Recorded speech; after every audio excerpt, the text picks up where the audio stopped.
शाळा की मृत्यूचा सापळा? राळेगावातील शाळांच्या सुरक्षितेची सखोल चौकशी करण्याची युवा सेनेची मागणी. राळेगाव येथे घडलेल्या RM इंटरनॅशनल स्कूलमधील टीनशेड दुर्घटना, यापूर्वी झालेल्या शाळेच्या बसचा अपघात तसेच तालुक्यातील इतर खासगी शाळांमधील विद्यार्थ्यांच्या सुरक्षितेशी संबंधित बाबींची सखोल चौकशी करून दोषींवर योग्य ती कायदेशीर व प्रशासकीय कारवाई करण्यात यावी, या मागणीसाठी युवा सेनेच्या वतीने गटशिक्षण अधिकारी राळेगाव यांना निवेदन देण्यात आले. निवेदनात नमूद करण्यात आले आहे की विद्यार्थ्यांच्या जीविताशी संबंधित अशा घटना अत्यंत गंभीर असून शाळा व्यवस्थापनाने सुरक्षा नियमांचे काटेकोर पालन करणे आवश्यक आहे. राळेगाव येथील नुकत्याच घडलेल्या टीनशेड दुर्घटनेची निष्पक्ष चौकशी करण्याबरोबरच संबंधित शाळेच्या बस अपघाताचीही सखोल चौकशी करण्यात यावी, अशी मागणी करण्यात आली.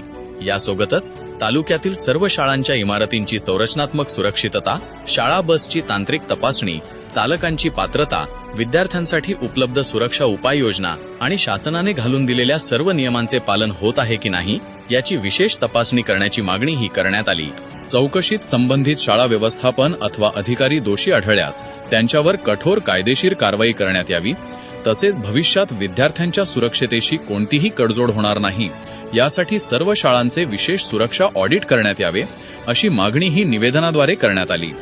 यावेळी युवासेना राळेगाव विधानसभा अध्यक्ष योगेश ठाकरे, युवासेना राळेगाव तालुका प्रमुख मयूर जुमळे, युवासेना शहर प्रमुख सागर वर्मा, शहर संघटक समीर येरेकर, युवराज चटकी, कुणाल हरबडे, गजानन बुट्टे, मयूर तिवाडे, अजय फुलमाळी, साहिल वनकर, पवन वैरागडे, शुभम झाडे सह शिवसेना शिंदे गटाचे युवासेना पदाधिकारी कार्यकर्ते उपस्थित होते.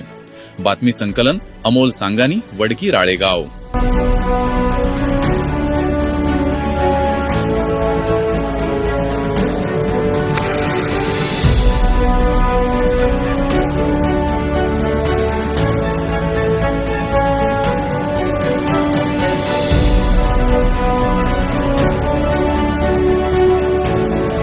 बातम्यांशी अपडेट राहण्याकरिता आजच आमच्या चॅनलला सबस्क्राईब करा आणि बेल आयकॉनवर क्लिक करा.